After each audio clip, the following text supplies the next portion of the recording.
Hi, so I want to continue on where we left off looking at this this about 1 second interrupts on page 132 of the notes. And I've talked about how we can get it to work, and I explained that pretty thoroughly in the last lecture, I hope.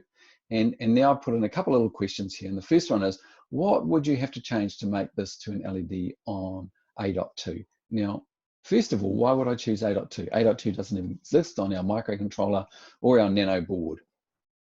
So the reason I've arbitrarily thrown that out at this stage is that many of the AVR microcontrollers have more ports. And I just want you to know about this. And you don't need to know how many ports each microcontroller has, because of course you can just look up the data sheet for that to find that information. But some of them have port A, as well as B and C and D, and some of them have ports E, F and G as well, if they're a bigger microcontroller with multiple pins on them. So I'm just throwing that in. And of course, what I want to do is just go back to our understanding of the code, just have a little refresher around this. One thing I've got to do is I've got to change my macro up here for toggling the LED. Okay, so that's quite an important thing. And what would I do? I would have to change this to port D to port A, and I would change this to PA3 instead of PD3. Okay, oh, PA2, sorry, because it's on 2. And then I would have to come down here as well, and in my IO configs, I would have to change this to DDRA, Data Direction Register A, and PA2. So that's what I would do there. Just a little reminder about that. Okay, so the next exercise here that I've put down here is, say for instance, we didn't have a 16-bit timer, but we had an 8-bit timer in our microcontroller, and I still want a 1 second overflow. And so how would I do this? Because I know that if I put these numbers into my little table here, that at 16 megahertz, 8-bit timer will overflow 256 counts, which is only 16 microseconds. Okay, and then what I'll do is I'll go on for all these other divide by 8, 64, 256, 1024. So this is the largest prescale value we've got. Divide by 1024, and that gives us, you know, a count. Once we've counted to 256 of only 16 milliseconds. So what I would do is, and some of you, I'm sure many of you have probably clicked on this already. What I'm going to do is implement a variable called count, and every time it overflows, I'm going to increase that variable, and then when it gets to a certain point, I'm going to reset it and do my toggle of the LED. So let's just have a little look at how I might do that. So I'm going to declare a global variable somewhere. Let's just throw it in here. I need a global variable, an unsigned int 8-bit type. Okay, and it's in Word, so it's giving me this automatic capitalization. Count equals 0. Okay, so we've got an 8-bit value count starting at 0.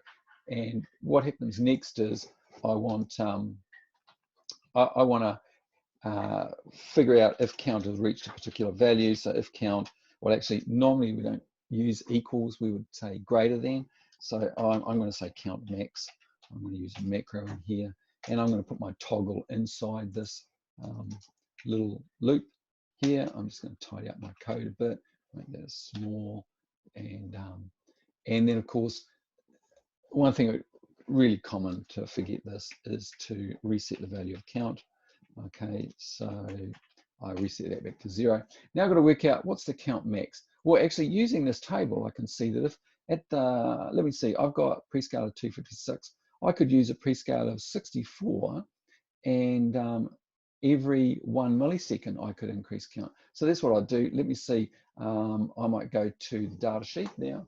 And again, I just really want you to engage with the data sheet, get really familiar with it.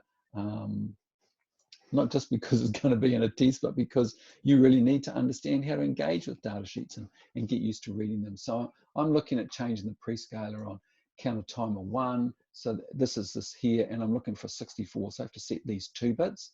Clock select for timer 1 bit 1 and clock select for timer 1 bit 0. I have to set both of those bits. So at the moment, I've just got this bit here set. Here it says, so I want to make that bit 1. Okay, and the other thing I want to do is I want to set another bit, which is bit 0. So I'm just going to copy and paste this, hopefully. I'll see on all that control V bracket, and I want that to be 0. Okay, so now I'm setting the 2 bits to get a prescale count of 64. And looking at this, I know that I'm going to get an interrupt every millisecond. And so I'm going to say that I need a macro up here for my count max. I don't use magic numbers in my code if I can, really avoid it. So count max is 1000. Okay, so that's good. So when count gets greater than 1000, it's going to give me about my 1 millisecond interrupt. And I've just told you a whole lot of nonsense. Okay, I want you to stop, and I want to go back and reflect on this. And because now, really, it's really important to start thinking and putting things together in your mind about what's going on. And every time I say use an 8-bit variable, you should be thinking the maximum value that can go into an 8-bit variable is 255. And I've just said that I want my count to go to 1000. So it won't work, because count will count up to 255 and then reset back to 0. It will never get to count max. It will never pass count max. It will never collect $200, okay, and return to go. So, okay, what are we going to do? We're going to think, well, actually that one didn't work. So again, just putting all these ideas together in your mind is really important, and that's why I've led you down this blind alley, just to make this point that yes, we need to stop and think about what we're doing, and apply our knowledge and understanding that we're getting from other parts of the course. So count max cannot be 1000. Okay, I cannot use a prescaler of 64. I'm going to have a look at this now and think, oh, okay, I could use a prescaler of 256 maybe, because that's 4 milliseconds. And so actually 1 second has 250 increments of 4 milliseconds in it. So I could use 250 as my count max. So that's called 250. And I will go back to using just CS12. So that's my prescaler of divide by 256. Okay, so now it's going to count past 250. So that means it's actually going to get to 251 and give me my 1 millisecond. So I can do this with this timer if I only had a 8-bit timer. If you actually want to experiment with this, then you have to change these values from 1 to 0 or 1 to 2 to get an 8-bit timer. That's fine. I'm not too worried about that at the moment. I just want to check to see what my timing is. So actually, for it to surpass 250 means it must be at least at 251. So a count of 251 at 4 milliseconds. Let me just get my calculator. I've got a count of 251 times 0.004096, and that is 1.02 seconds. Okay, so I'm sure actually I could find a value that was a little bit closer to 1 second. Let's just see about that. If I have 1 second and I divide it by 0.004096, I get the value 244.14. Can't have a 0.14, we can't have any decimals in here. So it's a count of 244. And of course, I want it to be greater than 243 would be a count of,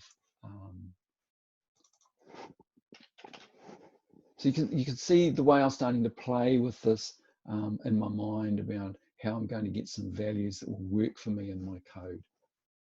So that it's completely true about this idea of understanding the basic principles of what you're learning and then applying those with all your other understandings. And I know this is difficult. It is a difficult part of learning, okay? It's not something that you can just remember and go on to the next thing. So you have to be able to manipulate and understand these. And this really goes back to right at the beginning of the course, when I started talking about, our multi-structural understandings and our relational understandings. And what I'm looking for is I'm looking for you not just to have multi-structural understandings, for you to understand many different things and be able to look them up in the data sheet, but I'm asking you to start putting these things together, because it's only when you're able to put these things together in your mind that you're able to make judgments about whether things will work or not. You're able to make inferences, so you're able to infer relationships between things. and decide whether things will work or not. And then later on in another course and in your own industry work, you'll be able to design things because you have really solid understanding of how things work together. So yes, this is why I'm harping on about this sort of stuff. Okay, what I want to do now is think about, well, we've got our interrupt at 243 max. So actually, what is the value of that? If I put in 243, then it's going to count to 244. So what is 244? Well, again, it's not as simple as saying that it's 244 will give us 1 second, because we know that we've got this decimal part that makes no sense because it's just a binary counter that has no decimal. So 244 times 0.004096 milliseconds, so 244 counts of 4.096 milliseconds equals 0.999424 seconds. So that's what we're going to get out of our timer. And then again, you know, if you really want to take this into another level, you've got to think about the fact that each bit of this processing takes a little bit of time. So actually, we might be closer to 1 second than it actually looks.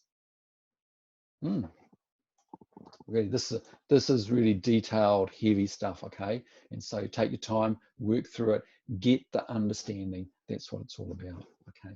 So look forward to maybe doing a bit more of this in the next vid. Cheers.